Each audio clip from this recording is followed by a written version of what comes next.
კიდევ ერთხელ მინდა გამცნოთ წინასწარი შედეგების განახლებული მონაცემები, რომლებიც ამ ეტაპზე ცენტრალურ საარჩევნო კომისიას აქვს რამდენიმე საუბნო საარჩევნო კომისიის საუბნო შემაჯამებელი ოქმების მიხედვით დათვლილი. მინდა აღვნიშნო პირველ რიგში, რომ მაჟორიტარული არჩევნების ნაწილში საკმაოდ ინტენსიურად მიმდინარეობს ოქმების შეტანა. დღეს დილის 8 საათზე მოხდა ჩვენი ხმის დათვლის ცენტრის თანამშრომელთა ახალისმენით ჩანაცვლება და ძალიან აქტიურად ემატება მაჟორიტარ ნაწილში ოქმები და ამ ეტაპზე დამუშავებულია 1415 ოქმი, რომლის შედეგებიც უკვე ხელმისაწვდომია, რა თქმა უნდა, ჩვენი ცენტრალური საარჩევნო კომისიის ვებგვერდზე და თითოეული საარჩევნო ოლქის მიხედვით თქვენ შეგიძლიათ ნახოთ ინდივიდუალურად მაჟორიტარი კანდიდატების შედეგები. თუმცა აქვე მინდა აღვნიშნო, რომ ამ ეტაპზე შედეგები არის ძალიან შესაძლოა ითქვას ისე, რომ არ იძლევა საშუალებას ზუსტად იქნეს განსაზღვრული რამდენ შემთხვევაში და რამდენ საარჩევნო ოლქში იქნება მეორე ტური, თუმცა ეს შედეგები, რომელიც რამდენიმე უბნის მიხედვით არის დათვლილი, ჯერჯერობით აჩვენებს სურათს, რომ შესაძლებელია საკმაოდ დიდი რაოდენობის საარჩევნო ოლქებშიც მოხდეს მეორე ტურის გამართვა. აქედან გამომდინარე, თითოეული უბნის შედეგი არის მნიშვნელოვანი იმ თვალსაზრისით, რომ საბოლოოდ ვნახოთ სურათი წინასწარი მონაცემების, სად იქნება დიდი ალბათობით შესაძლებელი მეორე ტურების გამართვა. ამიტომ ჩვენ მთელი სადღეღამისო რეჟიმში და დღის განმავლობაშიც უწყვეტად ვაგრძელებთ საარჩევნო შემაჯამებელი, საუბნო შემაჯამებელი ოქმების დამუშავებას იმისთვის, რომ რაც შეიძლება მალე 100%-მდე ოქმების იქნეს დამუშავებული როგორც პროპორციულ, ისე მაჟორიტარულ ნაწილში. რაც შეეხება პროპორციულ ნაწილში განახლებულ მონაცემებს, მე მინდა მოგაწოდოთ უახლესი მონაცემები, რომლებიც დამუშავებულია ცენტრალური საარჩევნო კომისიის მიერ 2345 საარჩევნო უბნიდან და წინასწარი შედეგები ამ საარჩევნო უბნების მიხედვით შემდეგია. ნომერი 1 პაატა ბურჭულაძე სახელმწიფო ხალხისთვის 3.6%. ნომერი 2 პროგრესულ დემოკრატიული მოძრაობა თქვენთვის თქვენთან ერთად 0.7%. ნომერი 3 ნინო ბურჯანაძე დემოკრატიული მოძრაობა 3.36%.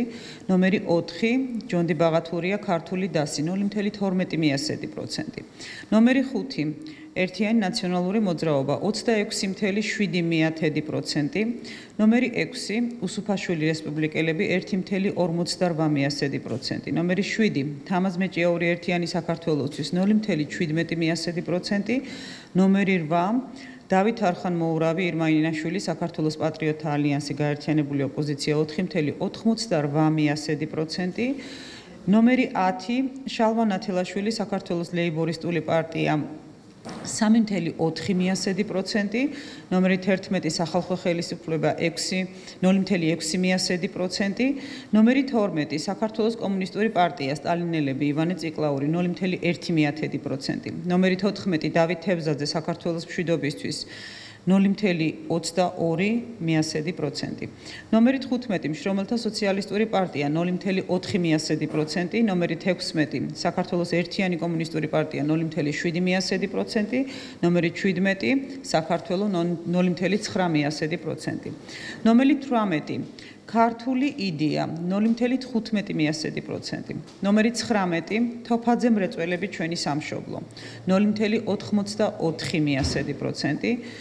ნომერი 22 მერაბ კოსტავა საზოგადოება 0.5%. ნომერი 23 ჩვენები სახალხო პარტია 0.7%.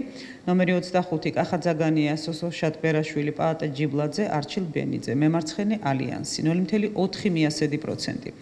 ნომერი 26 ეროვნული ფორუმი 0.66%. ნომერი 27 ირაკლი ალასანია თავისუფალი დემოკრატები 4.13%. ნომერი 28 ზვიადის გზა უფლის სახელით 0.8%.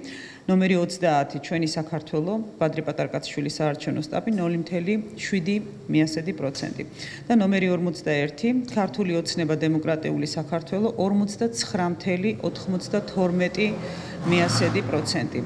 თქვენ როგორც უკვე მოგახსენეთ, ეს უბნის შედეგები, წინასწარი შედეგები დათვლილია 2345 საარჩევნო უბნიდან, რაც იმას ნიშნავს, რომ დაახლოებით 1300-ზე მეტი საარჩევნო უბნიდან კიდევ დაემატება პროპორციული საუბნო შემაჯამებელი ოქმების საფუძველზე შედეგები.